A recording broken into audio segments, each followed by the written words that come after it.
The day they replaced experience with software. My boss looked me straight in the eyes and said, AI doesn't get tired. AI doesn't argue. AI doesn't make mistakes. Then he fired me after 11 years with the company. Everyone applauded his vision. But 43 days later, during the biggest client presentation in our company's history, that same perfect AI destroyed a $48 million deal in less than 8 minutes. And the first person my former boss called was me. People think losing your job is the hardest part. It isn't. The hardest part is realizing that the place you gave your best years to can erase you in a single meeting. My name is Daniel Carter. For 11 years, I worked as a senior solutions consultant at Vertex Dynamics, one of the fastest-growing software companies in Chicago. I wasn't the smartest person in the building. I wasn't the youngest. I wasn't the loudest voice in meetings. But I was the person clients trusted. Whenever a project was falling apart, whenever a customer threatened to leave, whenever millions of dollars were on the line, someone always said, "Call Daniel." I never imagined the same company would one day decide I wasn't worth keeping. My job wasn't just selling software. Anyone could memorize product features. My real job was understanding people. Every client had different concerns. Some wanted lower costs. Some cared about security. Others wanted honesty more than promises. No software could read the silence in a room. No dashboard could tell when someone had already decided to walk away. Experience taught you those things. Experience couldn't be downloaded. At least, that's what I believed. Things changed the day Richard Coleman became our new chief operating officer. Richard was famous in the tech industry. Every business magazine called him a visionary. He loved 3 things: automation, cost-cutting, and headlines. Within his first week, half the office stopped talking about projects. Everyone talked about AI. Richard held company-wide meetings almost every Friday.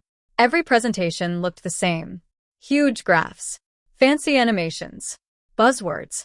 He loved saying, "The future belongs to companies that remove human limitations." People clapped every time. I didn't. Not because I hated technology. Actually, I'd spent years helping build AI tools for our customers. The problem wasn't AI. The problem was pretending it could replace judgment. Those are 2 very different things. One afternoon, Richard walked into our department with a group of executives following behind him. He stopped beside my desk. "Daniel, can I borrow you for a minute?" Everyone looked up. I followed him into the conference room. The walls were covered with giant screens showing charts and financial reports. Richard smiled. "I've been reviewing your numbers." "Okay. Excellent client retention. Highest renewal rate in the company. Strong customer satisfaction." I thanked him. Then he leaned back in his chair. "Tell me something. Do you believe your job can be automated?" The question caught me off guard. I thought carefully before answering. "Parts of it, but not all." He smiled. "Why not?" "Because clients don't only buy products. They buy trust. Trust takes time. Algorithms don't build relationships." His smile faded. "I think you'd be surprised. Over the next month, everything changed. New AI software appeared across every department. Marketing started using AI-generated campaigns. Support teams used automated replies. Sales reports became fully automated. None of that bothered me. Those tools actually helped. Then, Richard announced something much bigger. A new platform called NovaMind. According to him, it could handle client negotiations, contract recommendations, meeting preparation, risk analysis, even live presentations.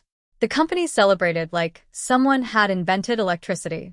I stayed quiet. A week later, Richard invited the leadership team to watch NovaMind in action. The conference room was packed.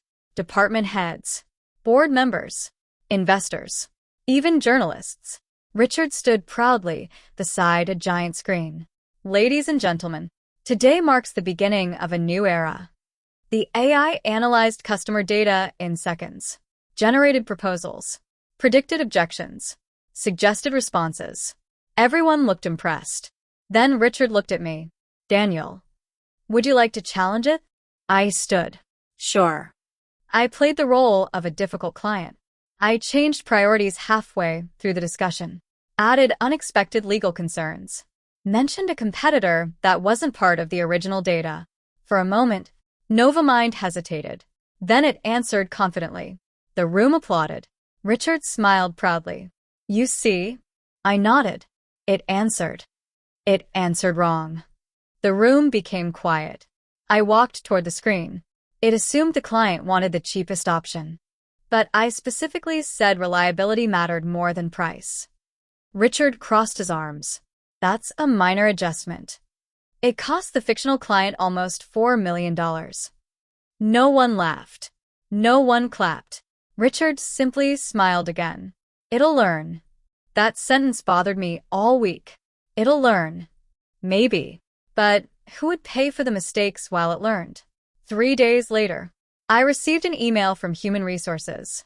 Mandatory meeting, Friday 9 a.m. No explanation. Just a calendar invitation. I've worked long enough to know. Meetings like that rarely end well. Friday morning arrived. The HR director sat beside Richard.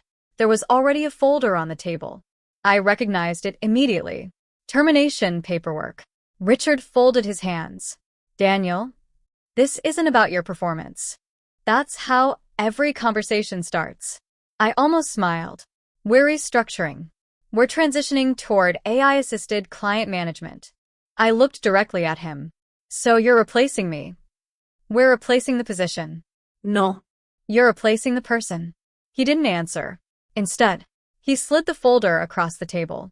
Inside was a generous severance package, stock options, 3 months' salary, career transition services.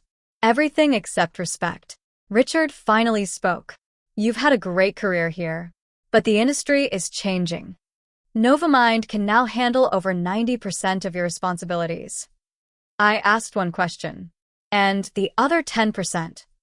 He smiled confidently. It'll learn. I signed the papers without arguing, not because I agreed, because nothing I said would change his mind. As I packed my desk, coworkers avoided eye contact. Some looked guilty. Others looked relieved it wasn't them. Only one person walked over. Emily Brooks, our newest account manager. She'd been with the company less than 2 years. I'm really sorry. It's okay. No. It isn't. She lowered her voice. I've seen the client reports.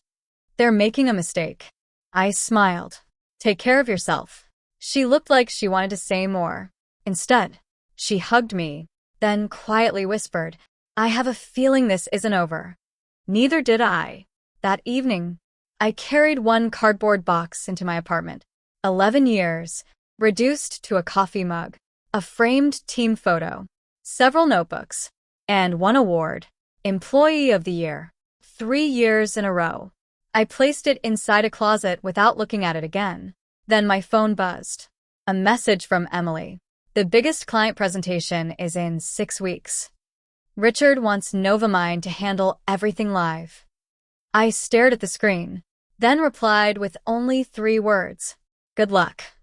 I put my phone down, made myself a cup of coffee, walked onto my balcony, and watched the city lights. For the first time in 11 years, I had nowhere to be Monday morning, but something deep inside me kept whispering. This story wasn't ending with me carrying a cardboard box out of the office. It was only beginning.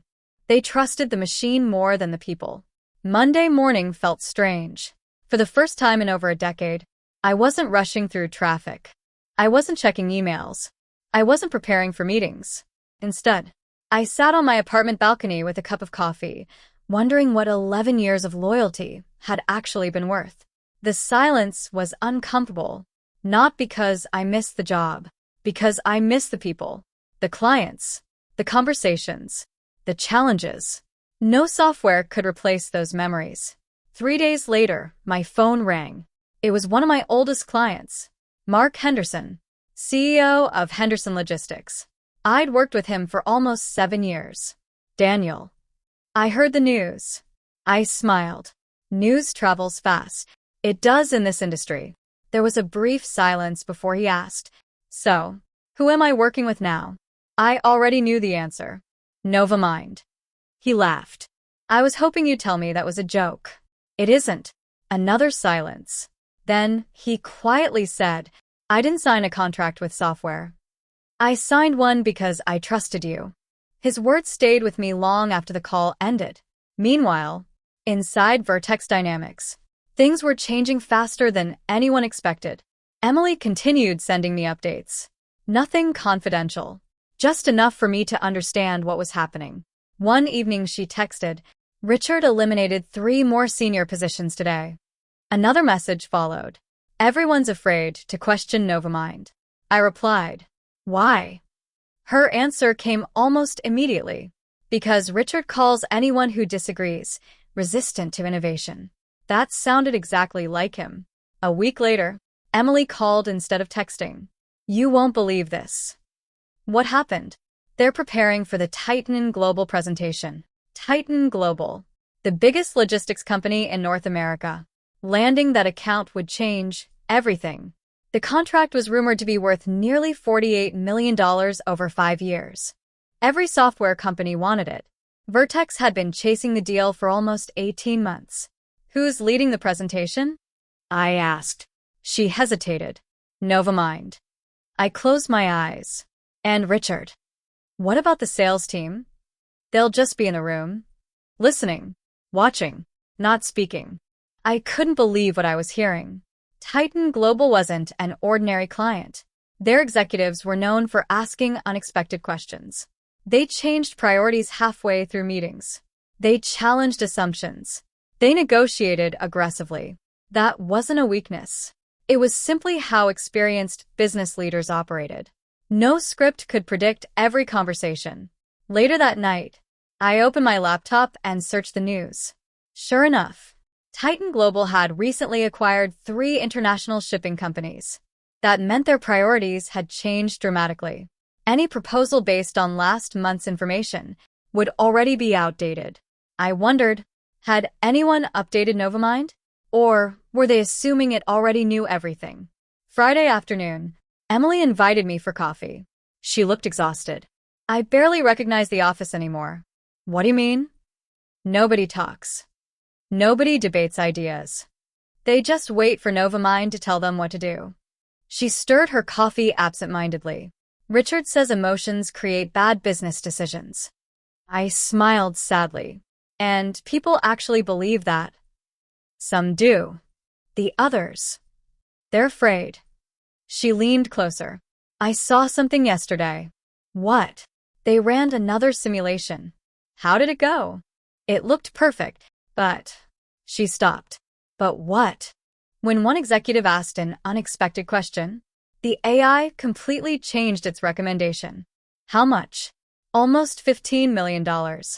I frowned. Did anyone notice? Everyone noticed. But Richard called it a minor calibration issue. I laughed quietly. I've heard that before. 2 weeks passed. I started doing freelance consulting for smaller businesses. Nothing glamorous, but it paid the bills. More importantly, people still valued experience. One client actually told me, I don't need perfect answers. I need honest ones. That sentence reminded me why I'd chosen this career in the first place. Then something unexpected happened. My former coworker, Kevin, showed up at my apartment. Kevin had worked in cybersecurity for almost 8 years. He looked nervous. I shouldn't be here. You already said that. He smiled weakly. I brought something. He handed me a folder. Inside were printed screenshots, internal testing reports, system error logs. My eyes widened. Kevin, what is this? It's Novamind. I turned the pages carefully. The reports weren't ordinary bug lists. Several engineers had documented the exact same problem. The AI became increasingly confident even when its information was incomplete.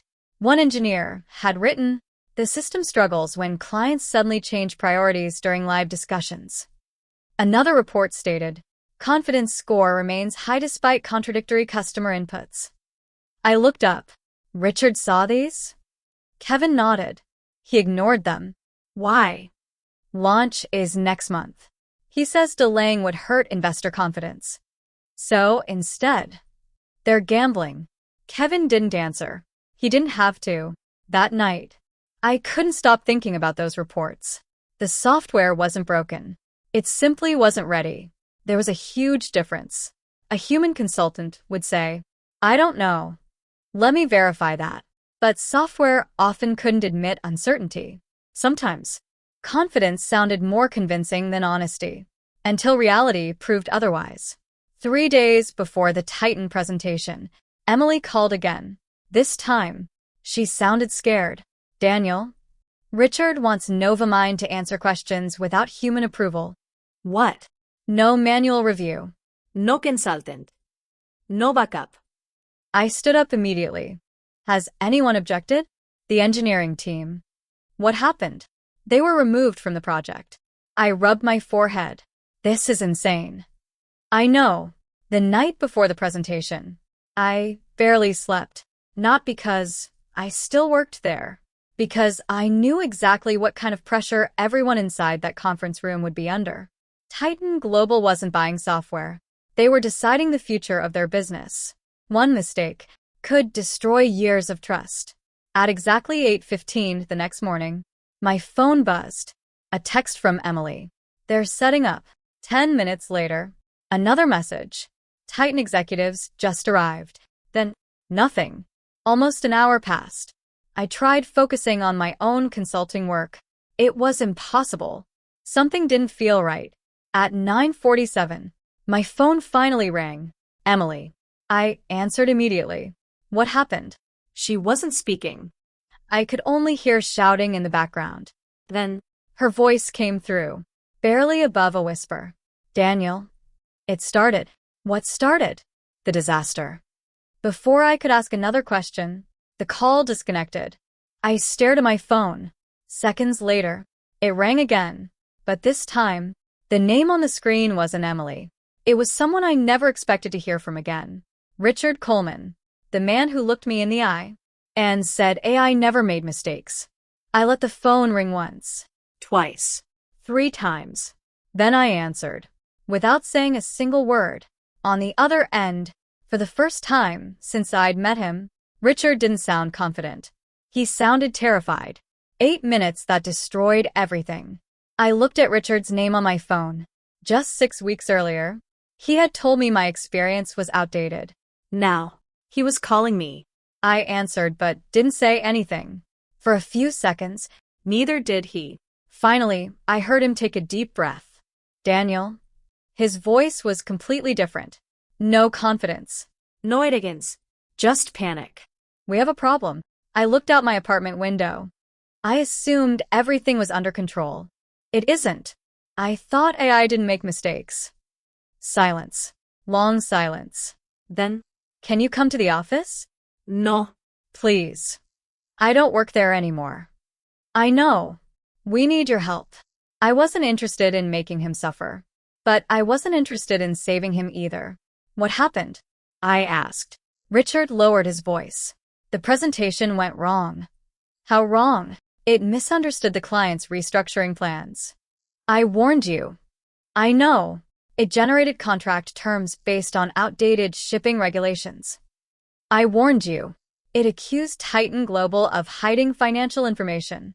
I closed my eyes. What? "It flagged them as a high-risk customer."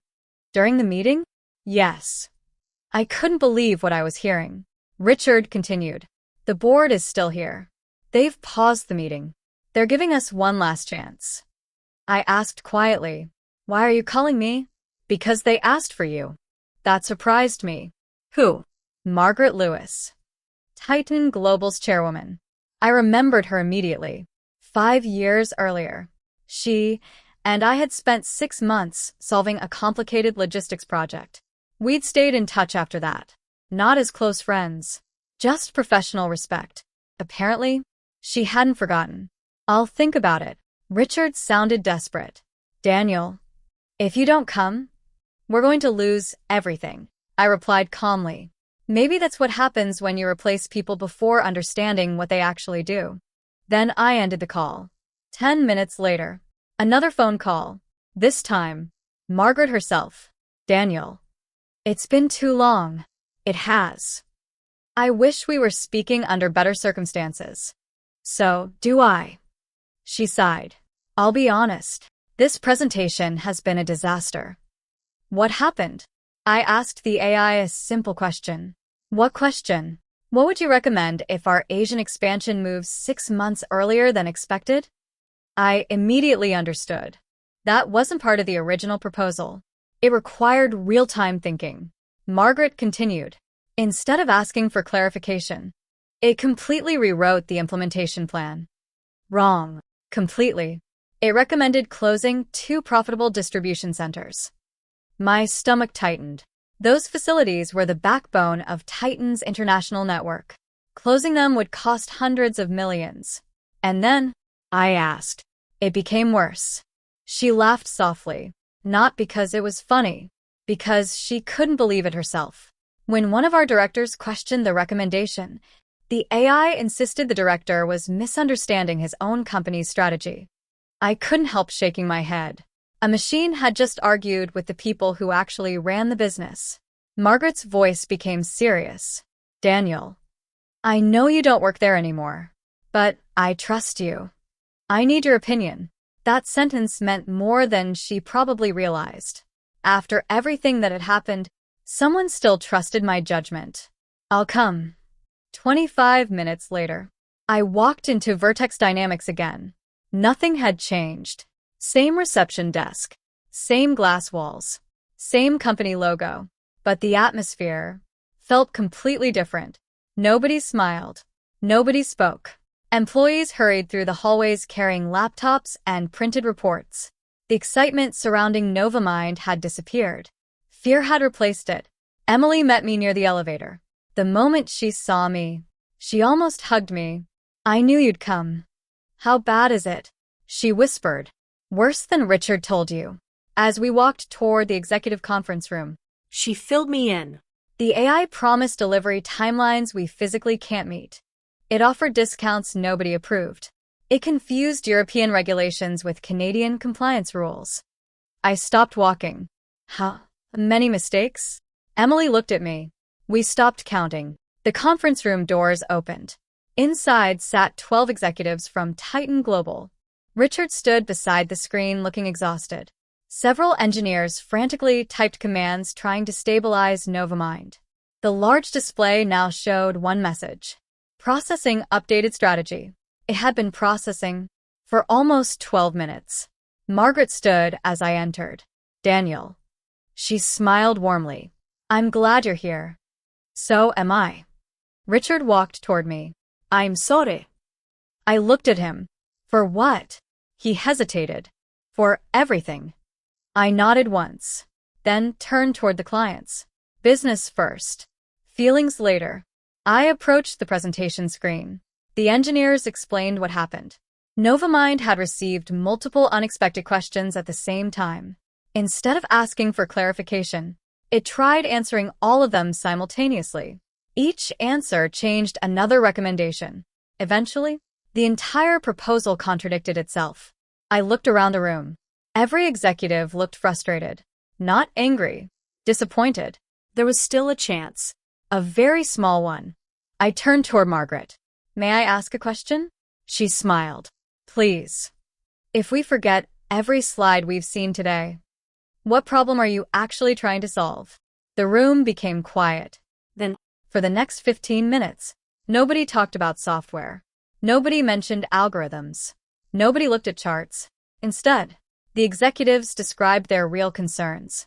Growing fuel costs, international expansion, labor shortages, changing customer expectations. I listened, really listened, the way I'd done hundreds of times before. Finally, I walked to the whiteboard. Not the computer. The whiteboard. I picked up a marker. Here's what I think. I drew 3 simple circles. Operations. Risk. growth. Then I connected them. You don't need the cheapest solution. You need the safest path that still allows expansion. Heads around the table slowly nodded. I continued.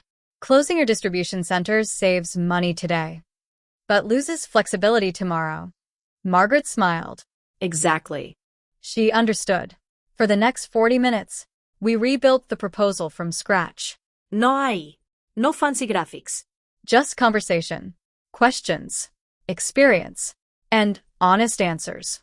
Even Richard stayed completely silent.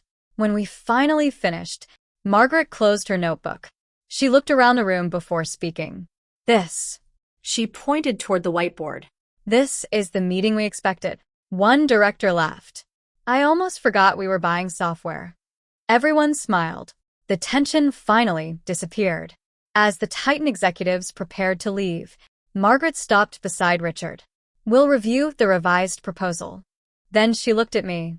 I'd also like to discuss something else. What? Our future consultant. Richard's face lost all color, because he already knew what she meant. If Titan wanted me, they weren't asking Vertex. They were asking Daniel Carter, the employee Richard had called replaceable. The offer that changed everything. The conference room slowly emptied. Titan Global's executives walked toward the elevators, quietly discussing the revised proposal. For the first time that morning, People weren't talking about AI. they were talking about trust. That alone told me everything. Richard remained standing beside the screen. His expensive presentation, hundreds of animated slides, months of planning, had all been replaced by a whiteboard filled with handwritten notes. Ironically, that whiteboard had just saved the biggest deal in the company's history. As I packed my notebook, Margaret turned back toward me. Daniel, do you have a few minutes? Of course. She smiled. I'd like to speak privately. Richard immediately said, I'll join you. Margaret politely shook her head. No. This conversation is only for Daniel. The room became silent. For the first time since Richard had arrived at Vertex, someone had publicly excluded him from an executive discussion. I saw the disappointment on his face. Not because he wasn't invited, because everyone in the room noticed. Margaret led me into a smaller meeting room, overlooking the city. She closed the door, then smiled. I owe you an apology. I looked confused. For what? I should have called you 6 weeks ago. What do you mean? When I heard you were leaving. She sat down across from me. I assumed it was your decision. When I learned the truth today, she slowly shook her head. I couldn't believe it. She opened a folder. Inside was the original proposal I had written almost 2 months earlier. My handwriting, my notes, my recommendations. I looked up. Where did you get this? She smiled. I asked Emily. I couldn't help laughing. Emily had quietly saved a copy before everything changed. Margaret pointed toward one page. Do you notice something? I nodded immediately. Every recommendation I had originally made was almost identical to the solution we had just rebuilt together. Except mine had been written weeks earlier, without any crisis, without any panic, without any AI. I trusted your judgment then, Margaret said. I trust it even more now. She slid another folder across the table. Inside was a consulting agreement, not with Vertex Dynamics, with Titan Global. I looked at the first page. Senior Strategic Advisor. 3-year contract. Complete flexibility. Double my previous salary. I read it twice, then a third time. I wasn't expecting this. We've been trying to hire you for years. She smiled. You just never knew. Before I could answer, someone knocked on the door. Richard. He looked embarrassed. Sorry to interrupt. Margaret calmly replied. We're almost finished. Richard looked directly at me. The board wants to see both of us. When we entered the executive boardroom, every director was already seated. The atmosphere felt completely different from the morning. Nobody looked excited anymore. Several board members had printed reports spread across the table. Inside was a consulting agreement, not with Vertex Dynamics, with Titan Global. I looked at the first page. Senior Strategic Advisor. 3-year contract. Complete flexibility. Double my previous salary. I read it twice, then a third time. I wasn't expecting this. We've been trying to hire you for years. She smiled. You just never knew. Before I could answer, someone knocked on the door. Richard. He looked embarrassed. Sorry to interrupt. Margaret calmly replied. We're almost finished. Richard looked directly at me. The board wants to see both of us. When we entered the executive boardroom, every director was already seated. The atmosphere felt completely different from the morning. Nobody looked excited anymore. Several board members had printed reports spread across the table. One of them spoke first. Richard, we've reviewed today's events. Richard nodded nervously. Yes. Would you like to explain why a system still marked as under evaluation was presented as production ready? Richard froze. I looked toward the engineering director. He quietly placed another document on the table. Internal testing reports. The same reports Kevin had shown me. So the board finally knew. Richard cleared his throat. We believed the remaining issues were manageable. One director interrupted. Manageable? The system nearly cost us a $48 million contract.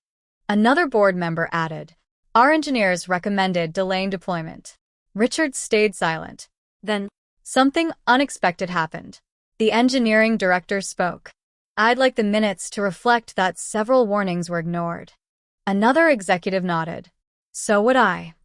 One by one, people who had stayed silent for weeks finally started speaking.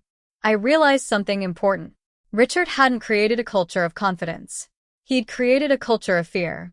The moment that fear disappeared, people finally told the truth. One board member looked toward me. Daniel, would you mind waiting outside for a few minutes? Of course. As I reached the door, I heard someone say, this discussion concerns executive leadership. The door closed behind me.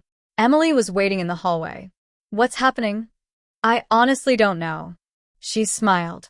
I've never seen the board question Richard before. Neither had I. Almost 40 minutes passed. Employees walked past pretending not to stare at me. Some quietly smiled. Others simply nodded. News traveled fast. Everyone already knew the presentation had failed. Nobody knew what the board was deciding. Finally, the boardroom doors opened. Richard walked out first. He looked 10 years older. His tie was loose. His shoulders slumped. He didn't even look at me. He simply collected his briefcase and walked toward the elevator, without saying a word. A few moments later, board chair Susan Whitmore invited me inside. She smiled warmly. Daniel, first, thank you. You helped protect this company's reputation today. I was helping the client. She nodded. Exactly. That's why clients trust you. She folded her hands. We'd like to offer you your position back. The room became quiet. Then she added, as Vice President of Client Strategy. The title surprised me.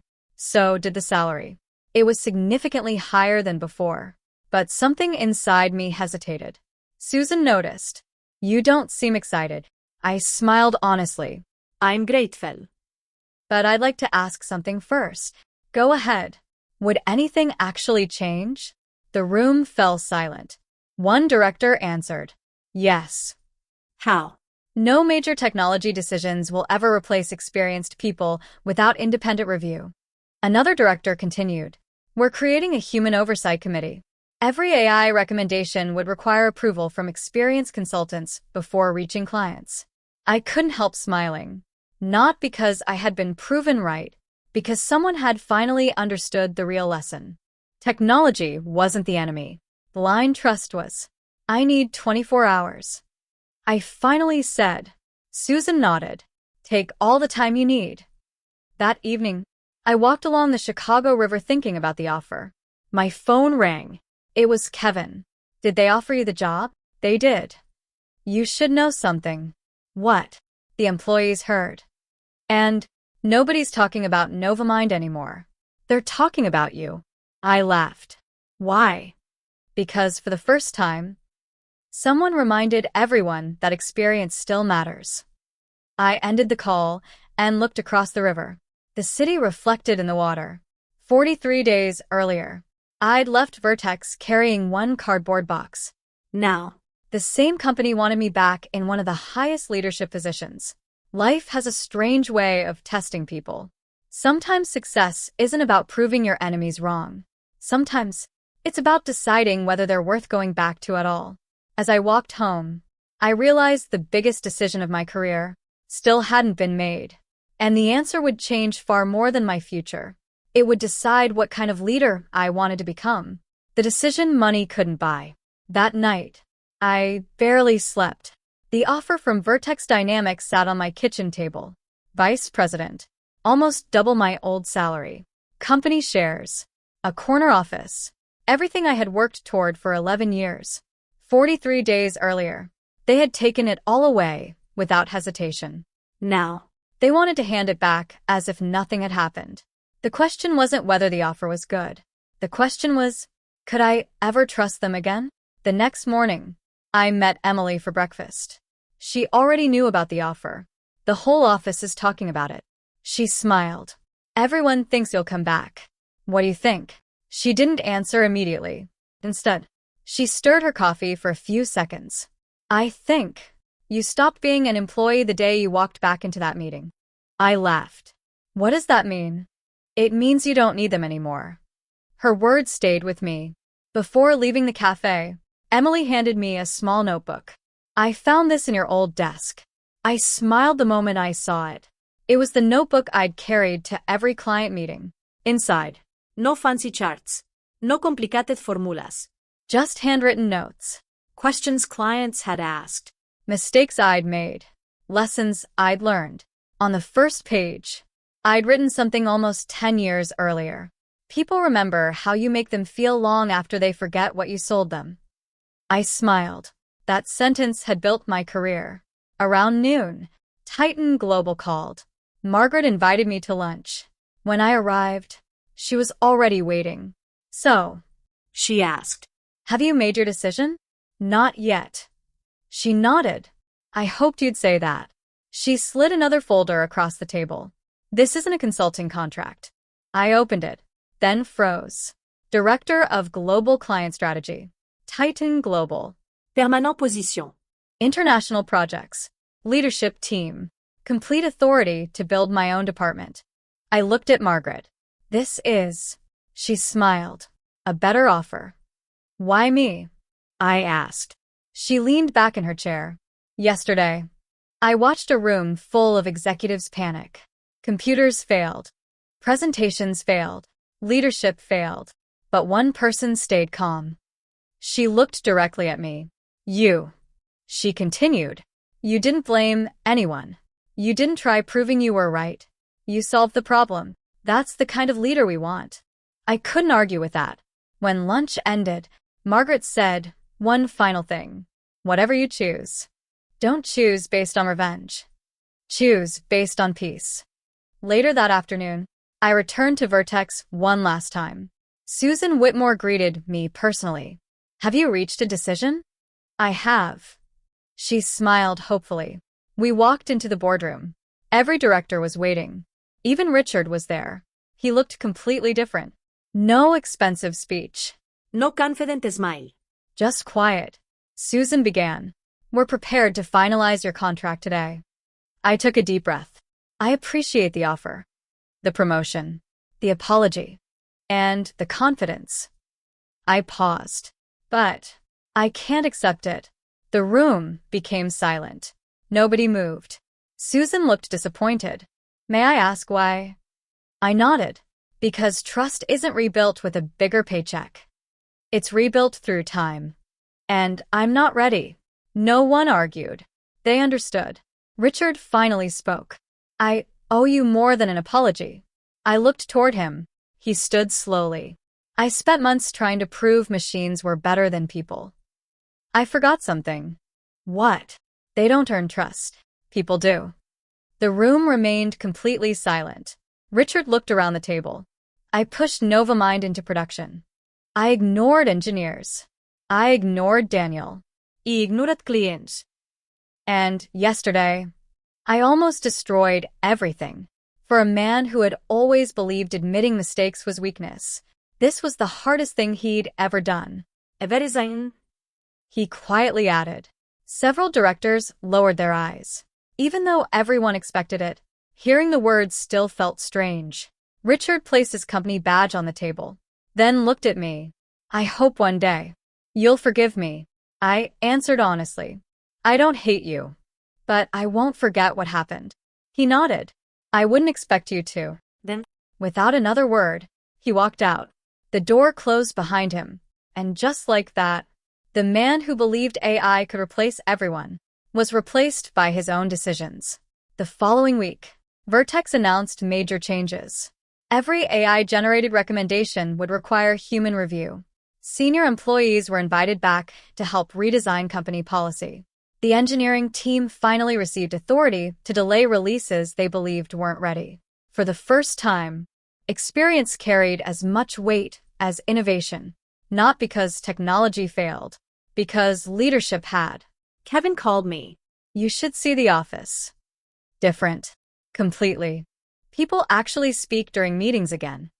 I laughed. No one gets called anti-innovation anymore? Not anymore. Emily decided to stay. She accepted a promotion leading the client success division. You inspired half this company. She told me. I didn't do anything special. You reminded everyone that listening is still a skill. A month later, Titan Global officially announced my appointment as Director of Global Client Strategy. Instead of managing one region, I now worked with teams across North America and Europe. Every new employee attended one training session personally led by me. Not about software, not about sales, about relationships. The first slide always contained one sentence. Technology should support people. It should never replace good judgment.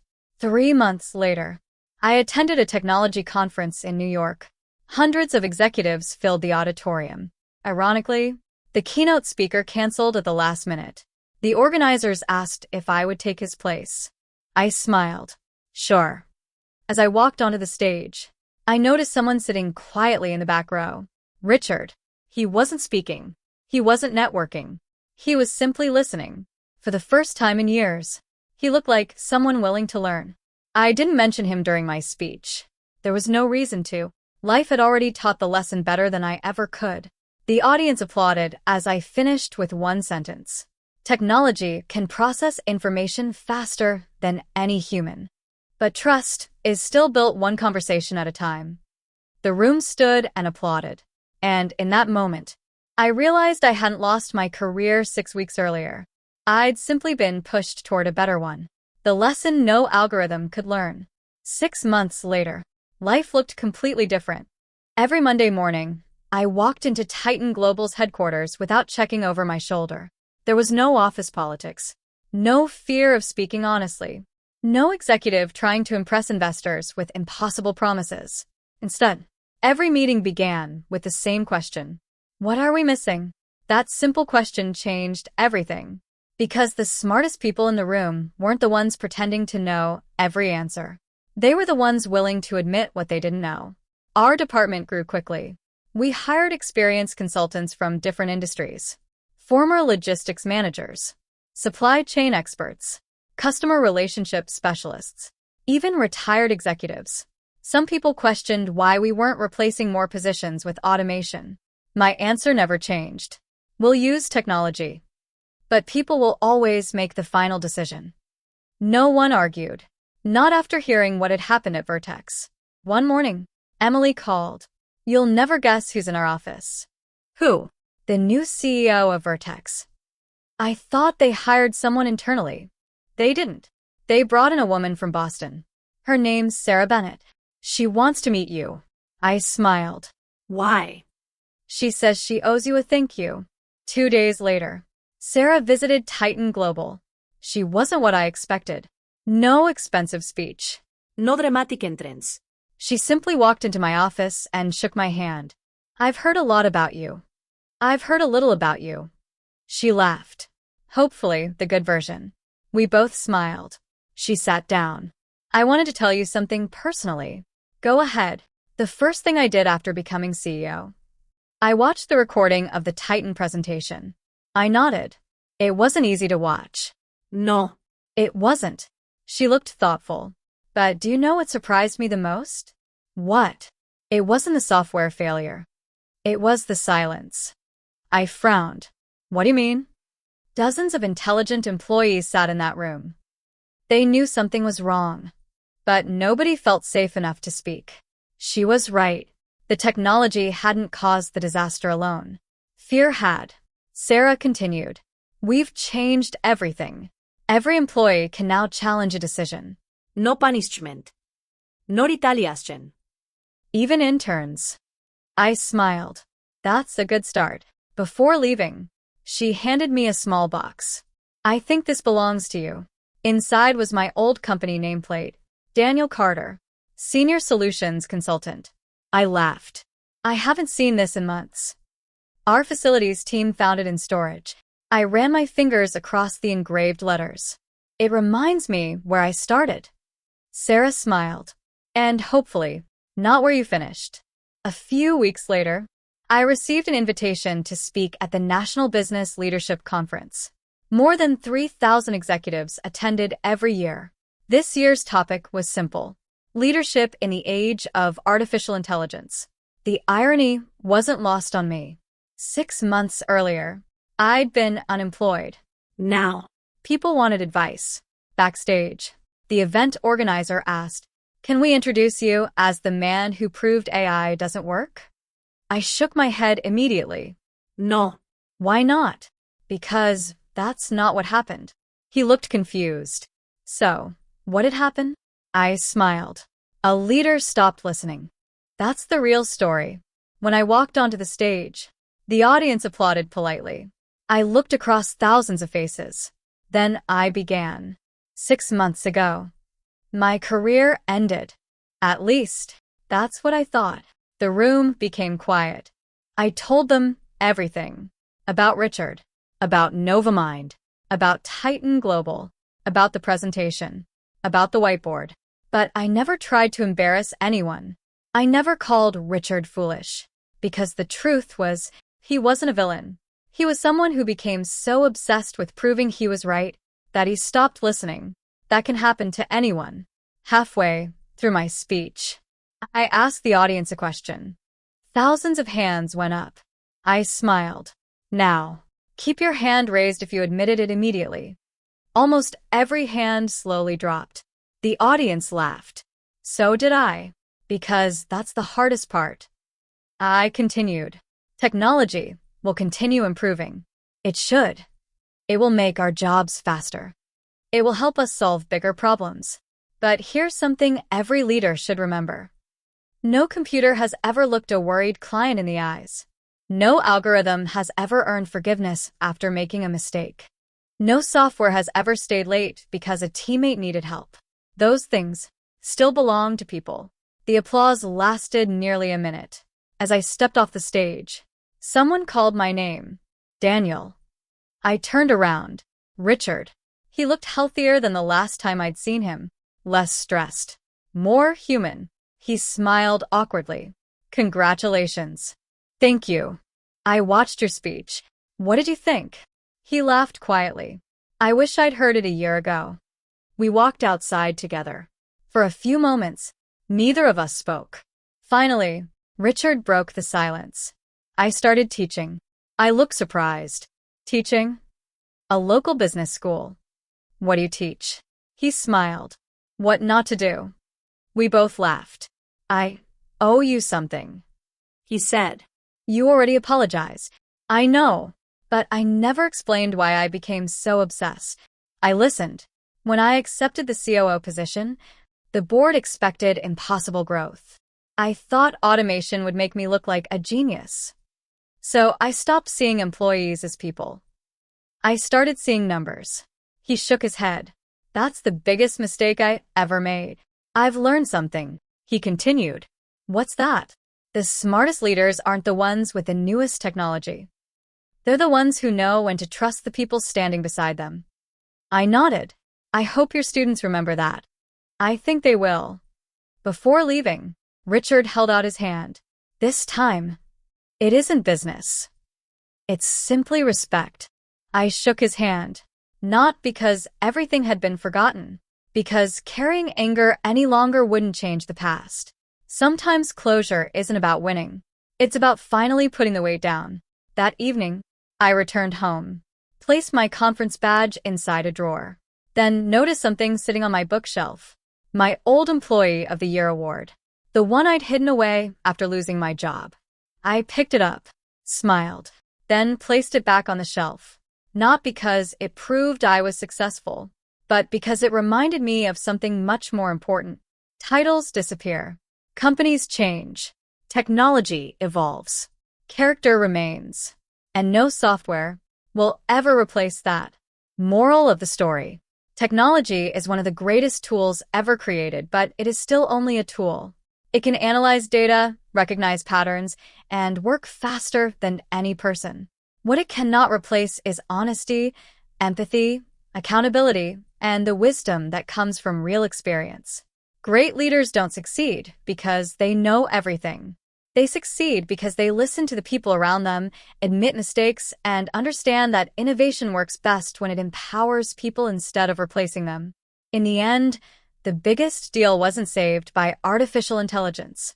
It was saved by trust, humility, and one person who never forgot that business is built on relationships, not just algorithms.